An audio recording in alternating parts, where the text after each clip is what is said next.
kulanti wacan oo wanaagsan dhamaantiinba waana barnaamij gaar ah oo ku saabsan furitaanka warshada weyn ee Coca-Cola taasi oo laga hirgeliyay duleedka dhinaca waqooyi bari ee magaalada Hargeysa gaar ahaan tuulada Jaleelo warshadan oo si rasmi ah oo xadhiga uga jiray madaxweynaha Somaliland Axmed Maxamed Maxamuud Silaanyo ayaa waxay noqonaysaa mashruucii ugu ballaadhnaa ee laga hirgeliyay Somaliland tan iyo intii ay la soo noqotay madax bannaanideeda 1991 waxaana maalgeliyay ganacsadaha reer Somaliland ee Axmed Cusmaan Geele iyadoo oo warshadani ay qayb ka tahay shirkadda weyn ee caalamiga ah ee Coca-Cola haddaba ka soo madaxweynaha Somaliland waxa uu halkaasi goobjoog ka ah oo ka soo qayb galay furitaankii warshadan mas'uuliyiin tiro badan oo ka socday golayaasha xukuumadda wakiilada guurtida madax dhaqameed ganacsato iyo marti sharaf kale oo aad u tiro badan waxa kale oo goobjoog ka ahaa wafdi culus oo isugu jiray wasiiro xildhibaano iyo mas'uuliyiin ka socota dawladda jamhuuriyadda Djibouti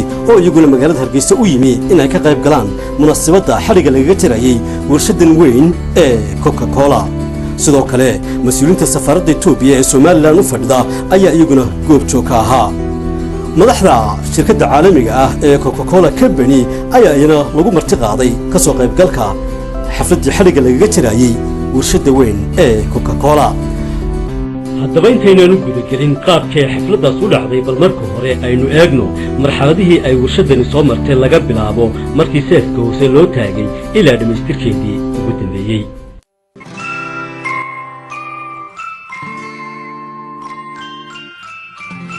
bishii 11 ee 2009 waxa shirkadda caalamiga ah ee Coca-Cola guddoonsiisay liisan lahaansho u gaara OGF Group liisankan oo ku suntanaa inay adeegeeda gaarsiin karto dalalka Somaliland, Puntland iyo Midowg sahamin dheer kadib bishii koobaad ee 2010 waxa lagu guuleystay in la helo ilbiyoodkii warshadu ay ku shaqayn lahayd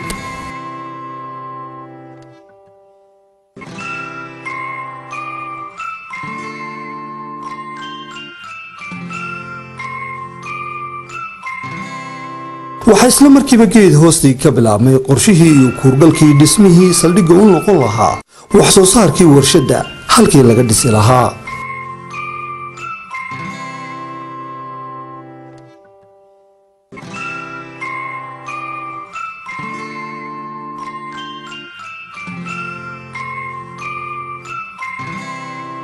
bishii afraad ilaa iyo bishii toddobaad ee 2010 waxa lagu howlanaa banaynta dhulka warshadu ku fadhiisan lahayd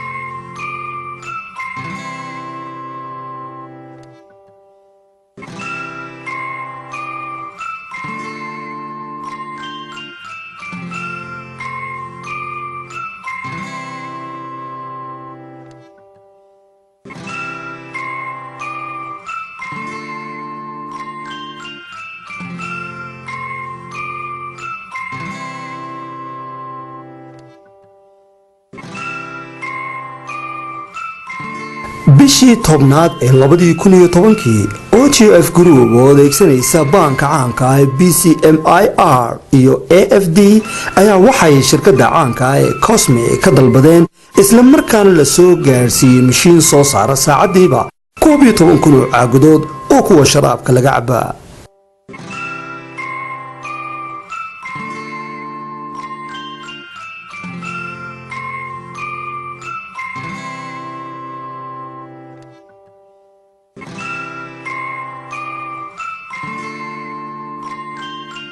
soddonkii bishii 11 ee 2011 waxa si buuxda u hirgalay wax soo saarkii warshadda mashruucan waxa ka qayb qaatay inuu si dhameystiran u hirgalo koox caalami ah oo ka kooban 12 dal oo ka soo kala jeeda 3 qaaradood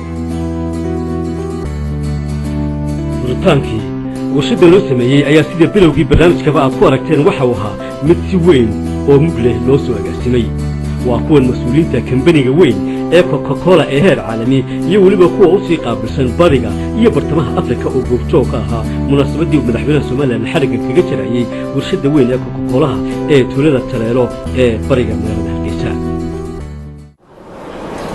Your Excellency, the President of Somaliland, His Excellency Ahmed Mohamed Mahmoud, the First Lady, Honourable Ministers, Members of Parliament, political leaders, religious leaders, elders of the community, members of the press, business associates, and distinguished guests. It is indeed an honor and a privilege for me to stand and welcome you to this wonderful facility that we have here today, and to celebrate the official opening of Somaliland Beverage Industries.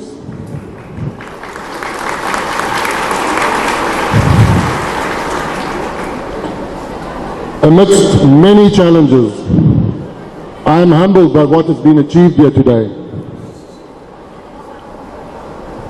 This facility not only stands as a testimony to Coca-Cola's belief in Africa, but it showcases tremendous courage by the investors and the many stakeholders that all collaborated to make this event and this facility possible. Perhaps more importantly,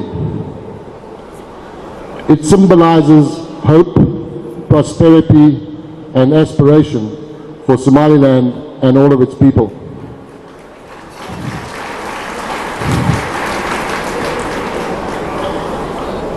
Building a facility of this standard in Somaliland would not have been possible without the collaboration of a great many people. For this, I'd like to thank the following people for their participation and who played a key role in bringing this very special facility into the shape it is today. Let me say first thanks to His Excellency Ahmed Mohamed Mahmoud. I would like to thank you and the Somaliland government and the various authorities such as the Ports Authority, Immigration Authorities, Ministry of Finance, Hargeisa Water Agency, local police. Your support for this project has been exemplary.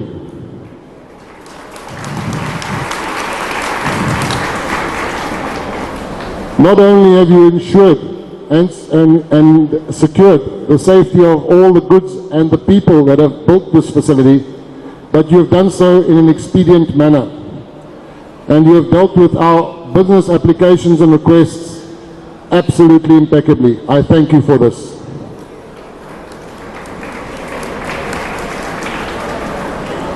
To all the people of Somaliland, thank you for allowing me to come to your country and help put this facility up and work side by side along with you to build something of this quality in your country. Thank you.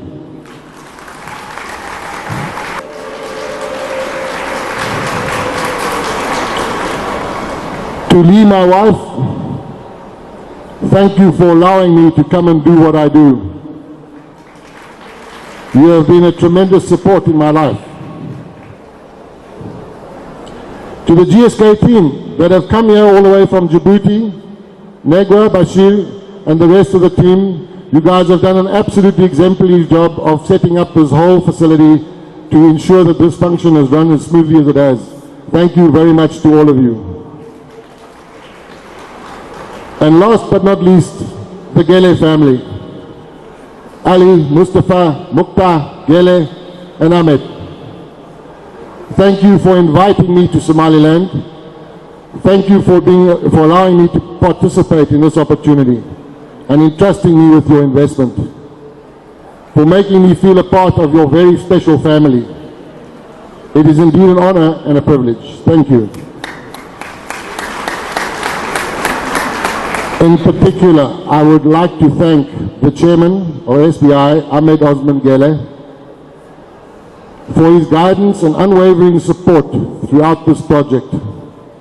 Your determination and commitment have inspired me and molded me as a person. For this, I am deeply indebted to you. Thank you, Ahmed. Your Excellency, the President of Somaliland, Ahmed Mohamed Mahmoud, honorable ministers, I've had the opportunity to meet a number of ministers from Somaliland this morning, a delegation of ministers from Somaliland, the chairman of Somaliland Beverage Industries, Ahmed Gwele, and your leadership team and board members, members of civil society here this morning, distinguished guests, ladies and gentlemen.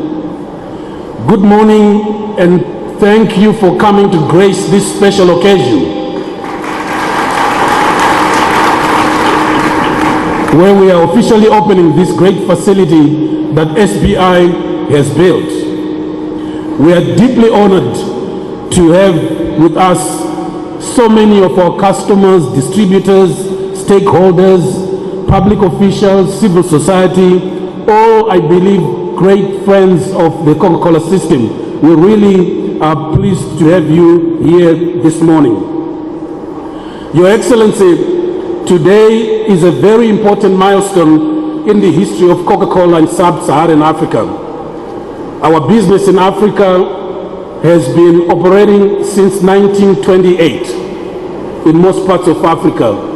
And today we are very pleased and proud that Somaliland has joined the cadre of other countries on the African continent who are producing Coca-Cola. Only 2 years ago, in fact 2 weeks ago, on May the 8th, we celebrated the 126th birthday of the Coca-Cola company. We celebrated the date at which brand Coca-Cola was invented. From the time that brand Coca-Cola was first produced, we made one promise: to bring world-class refreshment within arm's reach of consumers and communities. I am pleased to note that through our esteemed bottling partner, Somaliland Beverage Industries, we are keeping this time-honored promise to our consumers, to our customers, to our distributors, to bring refreshment and contribute to the community. Recently, as a company across the African continent, we launched a new advertising campaign. An advertising campaign that basically leverages the positive optimism, the excitement, the growth that we are seeing across Africa. And that advertising campaign is called A Billion Reasons to Believe in Africa. And every day as a company, as we do business in Africa, as we come to Somaliland to do business with this great nation, we are really honored and proud, to be part of what is going to happen here. We created an interesting advertising campaign that is led by a TV commercial. أحمد جيل عثمان وقدوميها iyo waliba mulkiilaha warshadan weyn ee Coca-Cola waxa halkan ka soo jeediyay hadallo kala duwan oo mudle. I'm delighted to welcome you to Somaliland Beverage Industries in Jalelo, the biggest investment in Somaliland thus far. The long road to Jalelo has finally become a dream come true after 28 years. Therefore, my wish to have a Coca-Cola company product in every Somaliland household. Today, ladies and gentlemen, I'd like to share my views on a vital link between the vision of an entrepreneur, the importance of regional integration, the youth that benefit from it, the much needed support from the government. These four are dependent on each other. in order to have a vibrant regional economy. Let me start with a vision. A vivid example is SBI. It started off with a vision of my late father, Somaliland. He was my mentor, and a hard-working and a sharp businessman. He once told me entrepreneurship is a mindset, and I feel proud to pay tribute to his memory.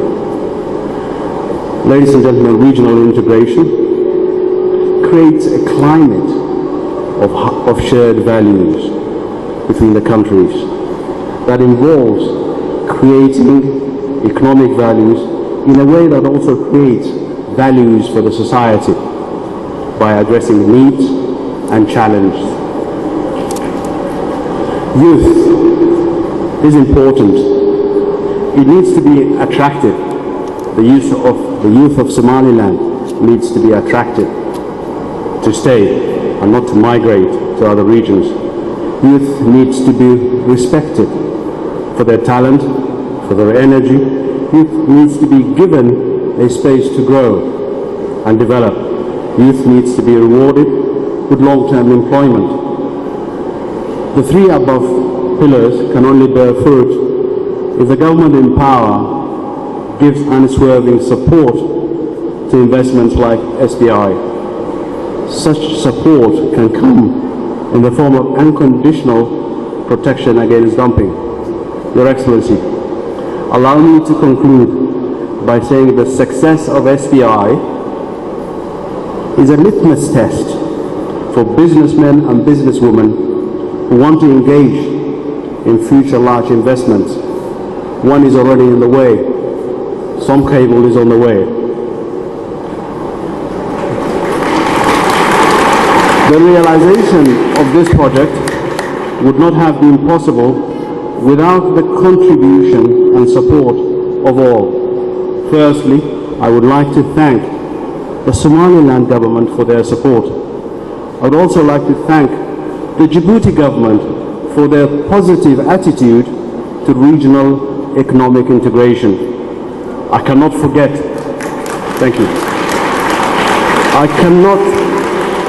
I cannot forget BCI Narouge, a member of the Bread Group, who helped in part financing this project. I would also like to thank AFD for supporting this project. A big thank you, of course, to Nathan and the Coca-Cola team.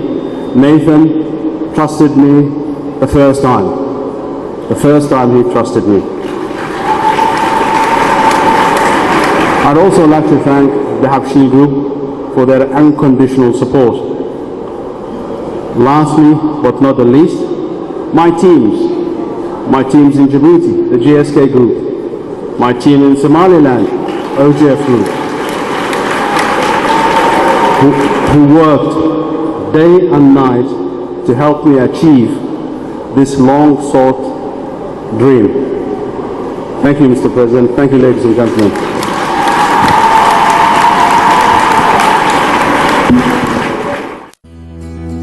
gabagabadiina Axmed Cusmaan waxa uu ka codsaday shacbiga Somaliland inay ku soo xidmaan warshadan.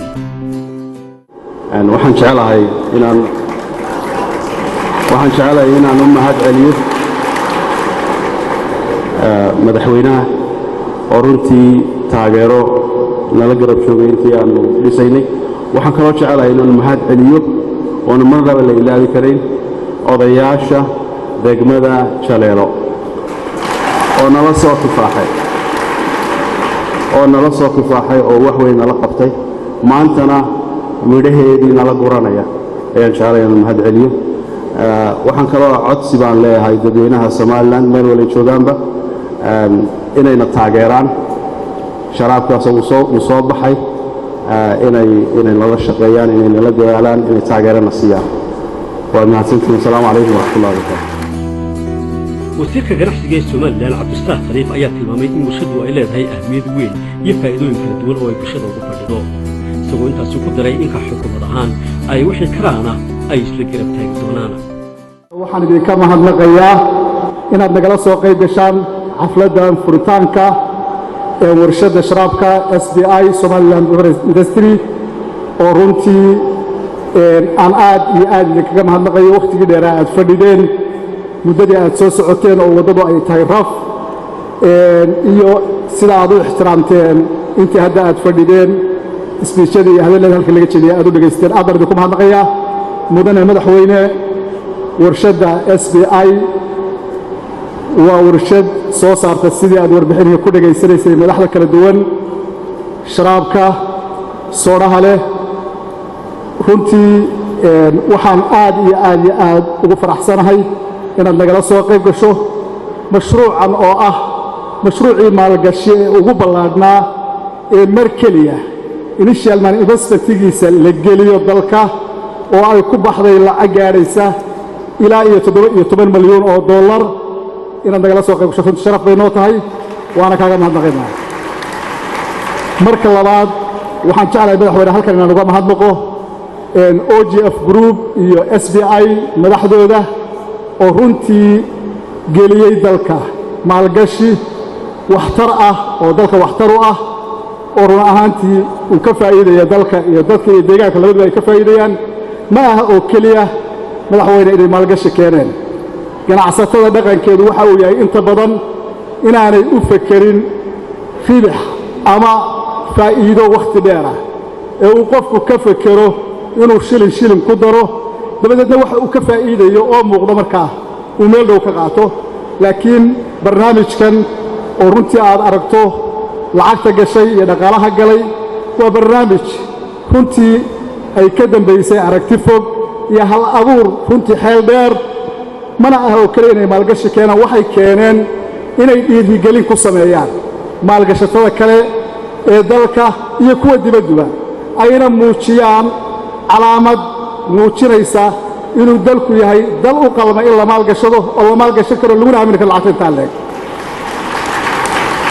waxay keeneen shaqo abuur waxaana ka howlgala hadda ilaa 150 qof oo shaqaale ah iyadoo sidii warbixinta aad ku dhegaysanaysana ilaa sanadka 2014 la gaarsiin doono ilaa 300 oo qof oo shaqaale ah waxay keeneen aqoon iyo xirfad oo shaygu marka aanu jirin aqoontiisu ma kobocdo xirfadiisu ma kobocdo sidii warbixinta lagu siiyeyna ay haddeer ugu yaraan kala badh shaqaalihii ajnabiga ahaa ee shaqada ka bilaabay kala wareegeen xirfadley iyo dad aqoon leh oo dalka u dhashay runtii taana aqoon bay keeneen marka ugu dambaysa waxa ay baajiyeen lacag adag ama hard currency oo bixi jirtay oo dalka ka bixi jirtay lagana yaabo inay lagu soo iibsan jiray waxyaabo aynu samaysan karno sida maanta inta hortaada ka muuqato ama 90% waxa ay ka samaysan yihiin in alaabta laga isticmaalaya ay dalka laga heli karo markaa waxay baajiyeen lacag adag bay runtii baajiyeen taana aad iyo aad baan ugu mahadnaqayaa run ahaantii ka xukuumad ahaan sidii uu qorshaha xukuumadda aad hogaaminaysa ahaa intii karaankayaga ah wixii la tari karayey iyo wixii lagu kaabi karayey intaba waanu u qabannay oo ay ugu horrayso alaabta halkan hortiinna ka muuqata ama ha noqoto mishinary ha noqoto ama raw material iyo alaabta ceedhin ha noqoto aanu cashuur dhaaf dhammaantood ugu soo daynay warshadda si loo dhiirigeliyo maalgashiga dalka madaxweynaha Somaliland oo isna gabagabadii hadal ka jeediyey furitaankii warshadda ayaa waxa uu sheegay in warshaddani ay tahay mid sidii uu maskaxda ku hayay markii hore aad uga sii qiimo badan waxaana madaxweynaha hadaladiisii ka mid ahaa الحمد لله رب العالمين والصلاة والسلام على سيدنا محمد وعلى آله وصحبه أجمعين walaalayaal waxaan marka ugu horeysaa halkan hambalyo aad iyo aad u ballaaran uga soo jeedinayaa shirkadda Coca-Cola aynu halka maanta wax badanna ka maqalay wax badanna ka dhagaysanay indhaheennana ku aragnay waxyaabaha halkan ka abuuran oo aan aad iyo aad wax loola yaabo oo aad loogu farxo ahaa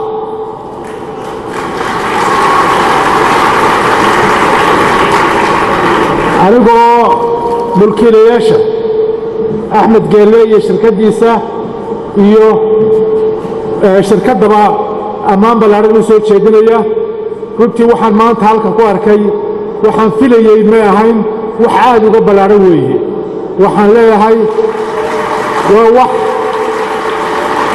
waa waxay Somaliland ku faari karto oo maanta halka ugu marti noqon haddaynu qolada halka maanta ugu martinahay waxyaabaha ay dalka ku soo kordhiyeen iyo waxa halka inaga tuseen iyo waxay dalka uga faa'iido noqonayaan iyo shaqaalaha ay ku soo kordhinayaan waxa ka sii weyn waxa laga baran karo iyo waxaynu ka faa'iido karno iyo sida dunida noogu xidhi karto ee magac iyo sharaf ugu yeelan karno ayaa wax walba ka sii weyn marka waxa leeyahay bal aad iyo aad u ballaaran baan soo jeedinayaa sidii uu wasiirka ganacsigu ka warramay uu aba sheegay waxaan leenahay annagu mar walba haddii aanu waxaanu diyaarinahay dowladda nahay inaanu waxalla wixii dhiirigelin ah ee dhiirigelinaya samaynta warshadaha caynkan oo kale ah industrieska caynkan iyo wixii la mida ee dalka wuxuu soo kordhinaya ee u faa'iideynaya ee shaqo u abuuraya ee wax ummadda iyo dalku ku dirsadaan ee horumarkiisa wax ka qaban karaa diyaar baan u nahay inaanu dhinac walba ka caawinno oo wixii aanu la qaban karnaba aanu la qabanno dowladda Somaliland diyaar buuxda u tahay waana ku dhiirigelinaysaa insha Allah tacaala marka waxaan leeyahay barkala hambalyo aad iyo aad u ballaaran baan leeyahay waana qolada tan hawsha soo qabatayna iyana mahad ballaaran baan u celinayaa annaguna waxaanu diyaar u nahay inaanu qaybteeda ka qaadanno marka qolada reer Djibouti nooga timo walaayaga iyaguna martiqaadka noogu yimid madaxda iyo mas'uuliyiinta iyagana waxaan leenahay walaalnimada inaga dhaxaysa iyo hawsha aynu wada haydno iyo sida aynaan u kala maarmayn hawsheena iyo shaqadeena iyo dadkeena isu xirayeen ayay muujinaysaa in kala xilliyeena soo dhawaada ahlan wa sahlan waa dalkiinni waa dadkiinna ayaan leeyahay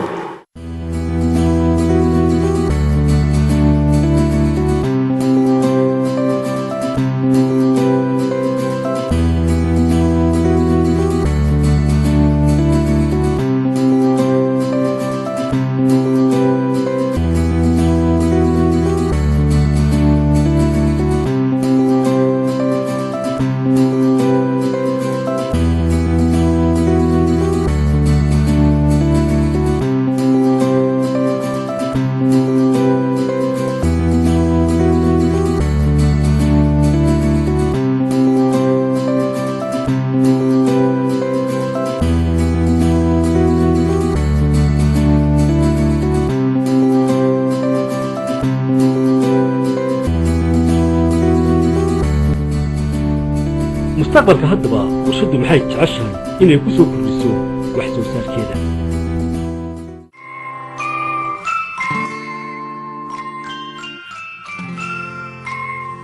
waxaa labada sano ee soo socda diiradda la saari doonaa sidii loo horumarin lahaa awoodaha iyo dejinta qaababkii suuqgeynta ee lagu joogtayn lahaa helitaanka astaanta shirkadda Coca-Cola ee mantaqadda sidoo kale waxaa xigi doona in la bilaabo soo saarista biyaha macdanka ama maasaxaha iyo sharaabka la miiray